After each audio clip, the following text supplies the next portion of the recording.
नमस्कार दोस्तों, सबसे पहले मैं आपको ये दिखाना चाहती हूँ। ये देख रहे हैं आप, ये चोट देखिए। चोट ऐसी है, ये देखिए मेरे टैटू की इंक तक उसके अंदर से दिख रही है। ये चोट इतनी गहरी है,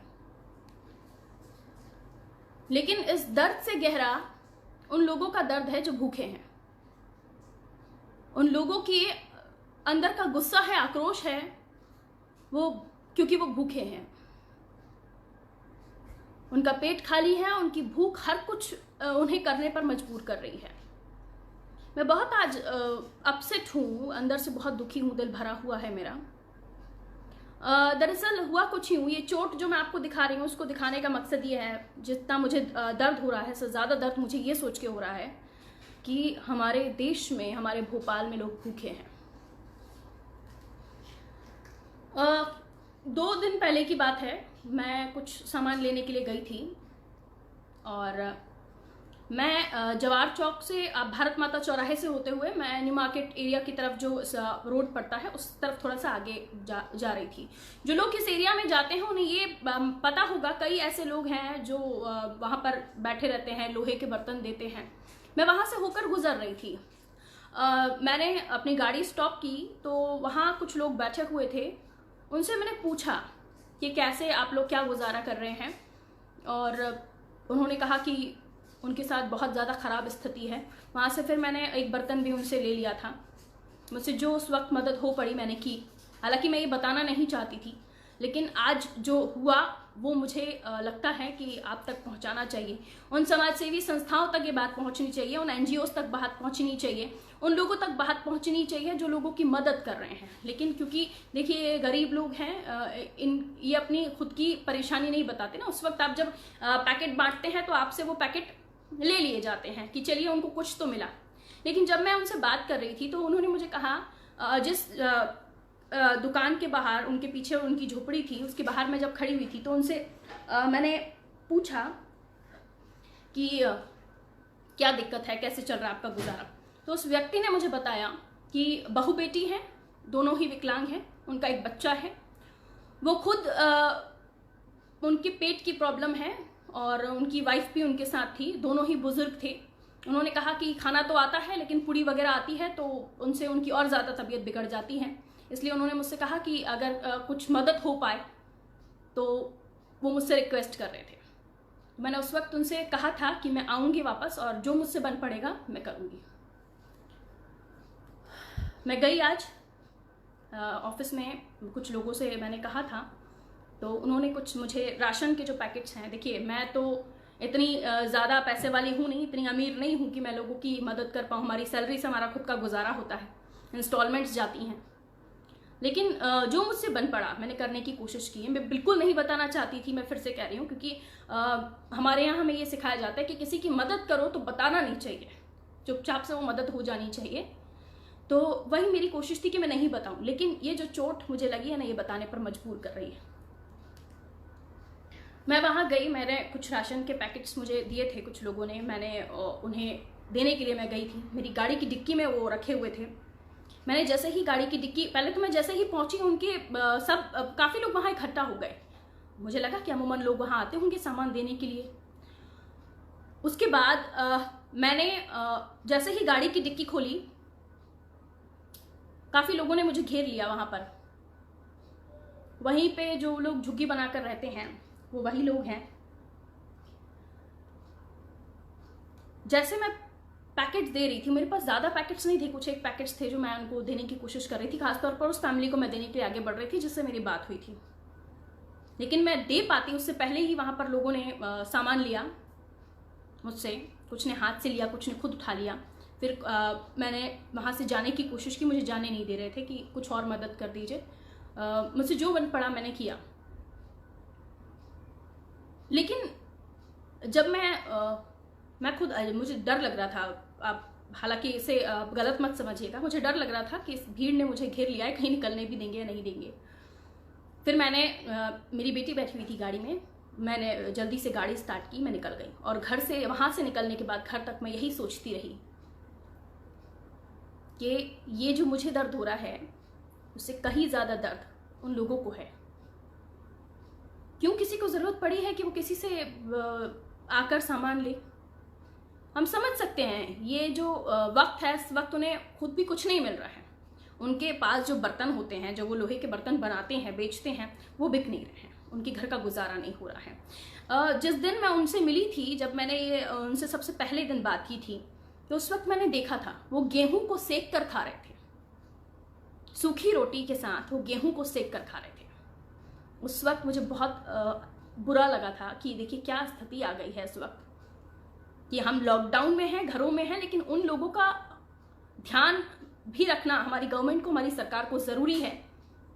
हमारी उन संस्थाओं को मैं बहुत अप्रिशिएट करती हूँ, ऐसे लोगों को जो इस वक्त में जाकर, क्योंकि इस ड्यूरेशन में जब आपका किसी भी कोरोना पॉजिटिव से हाथ भी टच हो जाता है तो आप भी इन्फेक्टेड हो सकते हैं।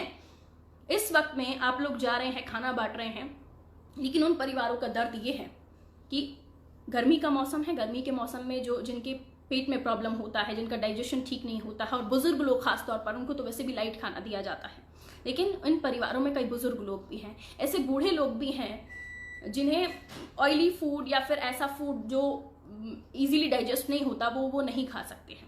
ऐसी स्थिति में भूखों मरने की स्थिति उनकी आ जाती है, लिटरली आई एम टेलिंग। लेकिन जब मैं वहाँ गई, वहाँ पर उन लोगों ने मैंने उनको सामान दिया, झुमा झटकी में वो लोग मुझसे जैसे हो सका उन लोगों ने लेने की कोशिश की। मैं समझ गई, मैं समझी कि ये उनका भूख की पुकार है, उनका दर्द है, जो वो ये सब इस तरह से कोशिश कर रहे हैं कि जब सबसे पहले उन्हें मिल जाए। उसी बीच मुझे ये चोट लगी, और इस चोट के दर्द से ज़्यादा मैं उनके पेट की दर्द, उनकी भूख का दर्द मैं समझ पाई। ये बताना इसलिए भी आप लोगों को ज़रूरी हो जाता है कि कई ऐसी तस्वीरें हमने देखी लोगों की खाना बांटते हुए। कुछ लोगों के खबरें भी, विजुअल्स भी आए, पुलिस वाले भी खाना बांट रहे हैं। कुछ संस्थाएं ऐसी हैं जो पुलिस को ही खाना दे रही हैं, क्योंकि ऐसे समय पर ना उन्हें अच्छा खाना मिल पा रहा है, जो वो घर से ले आते हैं ना गर्म खाना मिल पा रहा है। उनका कर्तव्य वो पूरी तरह निभा रहे हैं। ऐसी स्थिति में कुछ पुलिस वालों को भी खाना पहुँचा रहे हैं।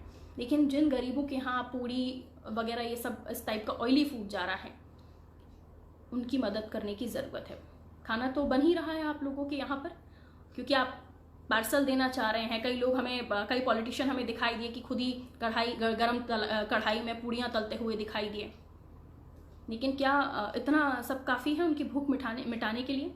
क्या उनके घर के बुजुर्ग जो पहले से ही मेडिसिन ले रहे हैं या नहीं भी ले पा रहे हैं इस वक्त लॉकडाउन के समय पर, क्योंकि उनका खर्च ही नहीं हो पा रहा है पूरा, क्योंकि ना उनकी कोई अर्निंग सोर्सेज हैं, और ऐसे में जब उन्हें कोई भी आस दिखती है तो वो यूं ही झपटने की कोशिश करते हैं। ये उनकी भूख का दर्द है, या उनकी पेट की पुकार है जो उन्हें करने पर मजबूर कर रही है। लेकिन आप जो भी संस्थाएं या जो भी लोगों की मदद करने आ रहे हैं, उनको खाना दे रहे हैं, तो उनके खाने में क्या उन्हें देना चाहिए, इस चीज़ का भी आप बेहद ध्यान रखें।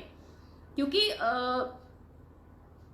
सिर्फ आप ये सोचते हैं कि आपका काम हो गया, आपने खाना दे दिया, लेकिन ये भी सोचिए ना कि क्या वो उस खाने को खा भी पा रहे हैं। एक फोटो आपको याद होगा, हालांकि मैं रिमेंबर नहीं कर रही हूँ, उस चीज़ को नहीं कर पा रही हूँ कि वो वीडियो, वो फुटेज कहाँ का था, कि एक लेडी के घर पर काफ़ी सारी पूड़ियाँ हमने देखी हुई थी, ऐसी इमेजेस भी सामने आई थी।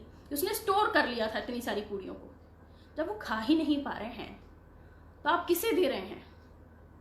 जब आपका वो खाना जो लोग भूखे हैं उनकी भूख ही नहीं मिटा पा रहा है, तो आप क्यों दे रहे हैं वो खाना? हाँ,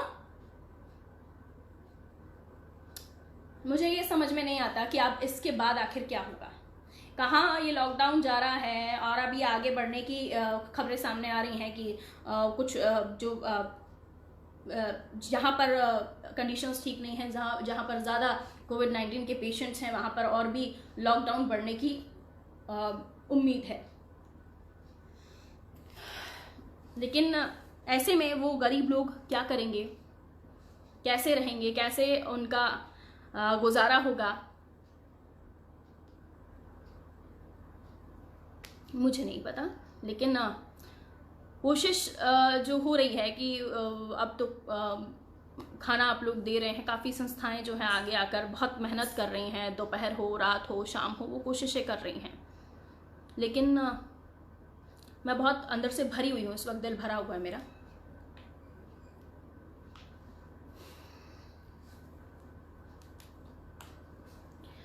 तो यही बस जो भी लोग मदद करने आगे आ रहे हैं उनसे बस यही मेरी गुजारिश है कि आप जो दे रहे हैं, जो भी खाना बांट रहे हैं, जो फूड आप दे रहे हैं, क्या वो उनके पेट में जा भी रहा है या नहीं जा रहा है। लेने तो वो लोग आ जाते हैं क्योंकि उनके घर में बुजुर्ग अकेले वो नहीं है ना, उनकी पूरी फैमिली होती है। जैसे आप सभी के घर में होती है वैसे गरीबों के घर में भी होती है।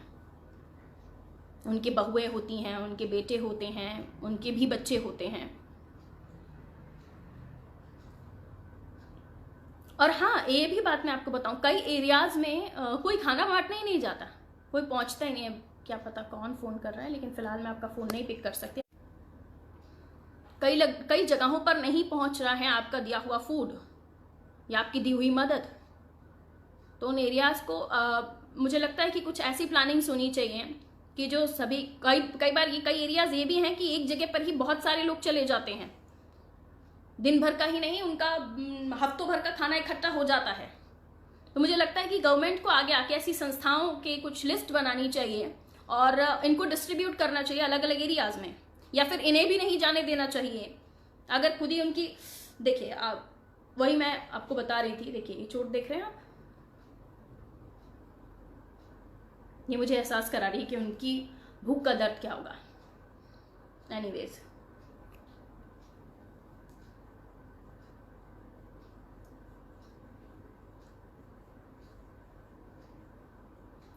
तो मैं आपके जो सवाल मेरे पास आ रहे हैं, सुरेश कोहली जी, फराज खान पूछ रहे हैं मुझसे कि कहाँ कहना क्या चाह रही हो ये बताओ आप। भाई आप जब समझ ही नहीं पा रहे हो तो आप स्किप करो वीडियो, भाई कहीं और देख लो, आप छोड़िए।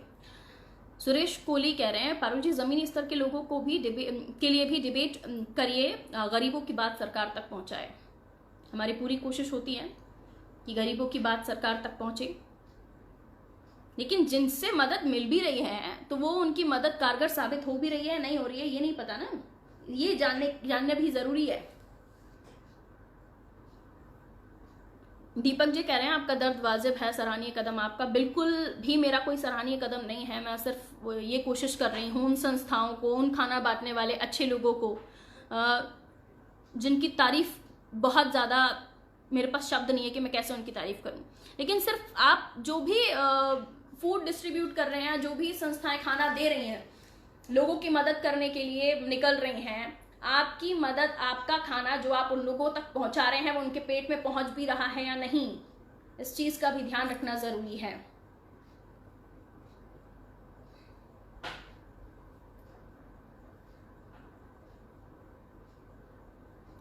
पारुल जी यही वो लोग हैं जो असली हक रखते हैं मदद के लिए। कई बार फील्ड पर दिल दहला देने वाले दृश्य मिलते हैं, हम पूरी कोशिश करके ही करते हैं उनकी मदद करने की, लेकिन नहीं कर पाते। बिल्कुल सही कहा आपने। आप जो फील्ड पर लोग रहते हैं उनको और ज़्यादा चीज़ें देखने को मिलती हैं, क्योंकि कई जगहों पर नहीं पहुंच पा रही है मदद। कई जगहों पर जो आप चाह भी रहे हैं, पहुंचाने की कोशिश कर रहे हैं, वो नहीं पहुंच पा रही हैं।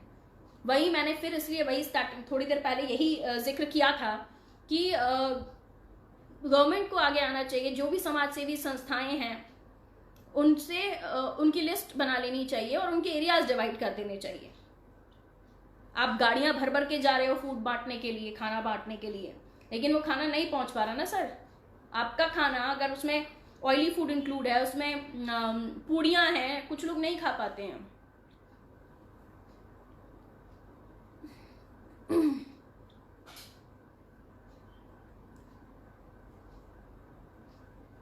ट्विटर वाले लोगों को सरकार बसों से ला रही है और गरीब मजदूर बेचारा पैदल ही चल रहा है। देखिए इस चीज़ को लेकर हम लोगों को कदम उठाने होंगे सुरेश कोहली जी। एक लिस्ट आपके जो एरिया जो भी थाना लगता है आपका, या जो भी विधायक हैं आपके क्षेत्र के, उनको लिस्ट पहुंचाइए, क्योंकि विधायक या सांसद या पुलिस को नहीं पता ना कितने लोग कहाँ फंसे हुए हैं, तो उनको बताना होगा, लिस्ट देनी होगी, उसके बाद ही जो है उन तक मदद पहुंच पाएगी। क्योंकि जितने भी लोग हैं उनको सरकार लाने का प्रयास कर रही है, और जब पता होगा तभी तो ला पाएंगे ना।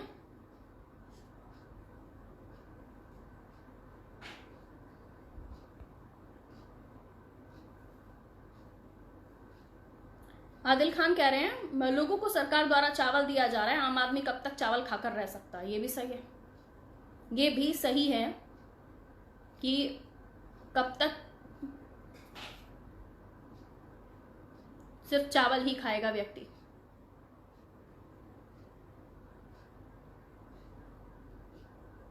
गांव वालों को बिल्कुल मदद नहीं मिल रही है। भोपाल में भी जाटखेड़ी में बहुत से लोग झोपड़ियों में रह रहे हैं, उन्हें आज तक कुछ नहीं मिला। जिनके यहाँ वो काम करते हैं उनके यहाँ भी उन लोगों को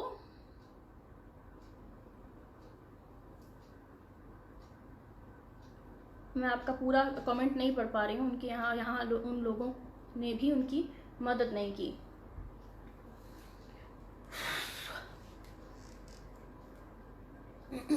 देखिए, मैं ये मानती हूँ कि आप के यहाँ जो काम करने वाले दिहाड़ी मजदूर हैं, स्पेशली जो कंस्ट्रक्शन कंपनीज हैं, जो बड़े बड़े बिल्डर्स हैं, उनको अपने यहाँ काम करने वाले लोगों की मदद करनी चाहिए। इसके मैं बिल्कुल पक्ष में हूँ। लेकिन ज़्यादा अच्छा ये होगा कि वो अपने जहाँ से वो हैं, जिन जगहों को वो बिलोंग करते हैं, उनका गृह क्षेत्र, उनका घर, वहाँ उनको वापस पहुँचाया जाए। वो ज़्यादा बेटर होगा। बस यही मैं आज कहना चाहती थी, क्योंकि फालतू आकर मेरे को लाइव करना अच्छा नहीं लगता है। रोज़ रोज़ कि मैं आऊँ आपके सामने और रोज़ कुछ ना कुछ सुनाऊँ, नहीं, मुझे नहीं अच्छा लगता है। मैं कभी कभी लाइव में आना पसंद करती हूँ और कोई गंभीर मुद्दा होता है मेरे पास तो ही मैं चर्चा करने की कोशिश करती हूँ। देखिए, मोबाइल की बैटरी भी बोल रही है कि अब बस बंद कर दो बोलना। मैं अमूमन वैसी हूँ नहीं जितना मैं आज गंभीर होकर बात कर रही हूँ आपसे। हालांकि आज जो हुआ वो बहुत ज़रूरी था आप तक पहुंचाना। उम्मीद करती हूँ ये जो वीडियो मैंने आज आप लोगों के साथ किया है, जो ये फेसबुक लाइव मैं कर रही हूँ, ये उन संस्थाओं तक पहुँचे, उन NGOs तक पहुँचे, उन अच्छे लोगों तक पहुँचे जो बहुत अच्छा काम कर रहे हैं, गरीबों की मदद कर रहे हैं। मैं बस यही कोशिश कर रही थी कि एक उनकी जो अपील है, उन गरीबों की जो अपील है, उनकी गुजारिश है जो उन्होंने मुझसे कही थी, वो मैं आप लोगों तक पहुंचा सकूं। तो यही आपसे कहना चाह रही थी कि जो भी मदद कर रहे हैं, आप ये भी देखिए ना कि आपकी जो मदद है, आपने जो खाना दिया वो किसी के पेट में जा भी रहा है या नहीं जा रहा है। वो व्यक्ति खाने लायक उस चीज़ को है कि नहीं है। उसकी बॉडी अलाउड नहीं कर रही ऑयली फूड, उसकी बॉडी अलाउड नहीं कर रही वो दिन रात पूड़ियाँ खाए इस गर्मी के मौसम में, जब हम लोग भी एक बार सोचते हैं कि यार ऑयली फूड को अवॉइड ही करो। तो ऐसे में वो लोग जिनको अभी इस वक्त इनके पास पैसे भी नहीं है कि वो कहीं से दवाई ले लेंगे, हॉस्पिटल में जाएंगे तो भी उनका बहुत क्योंकि नॉर्मल पेशेंट्स को इतना ज़्यादा अभी गंभीर नहीं लिया जा रहा है जितना कोविड-19 के पेशेंट्स को लिया जा रहा है। तो बेटर है भैया, मदद करो, लेकिन ये भी ध्यान रखो कि वो मदद आपकी पहुंच रही है या नहीं पहुंच रही है। जो मुझे दर्द हुआ है आज, उस दर्द का आप भी एहसास करो। और जो मेरे पत्रकार भाई बंधु हैं वो भी कोशिश करें कि इस तरह की खबरें पहुंचाएं कि क्या वाकई सभी जगहों पर मदद पहुंच रही है, कुछ छूट तो नहीं गया, कोई भूखा तो नहीं सो रहा। बस यही कहना चाहती थी आज आपसे। फिलहाल मैं जा रही हूँ। बहुत बहुत शुक्रिया आप लोगों का मेरे साथ जुड़ने के लिए और अपनी जो कमेंट्स हैं शेयर करने के लिए। नमस्कार।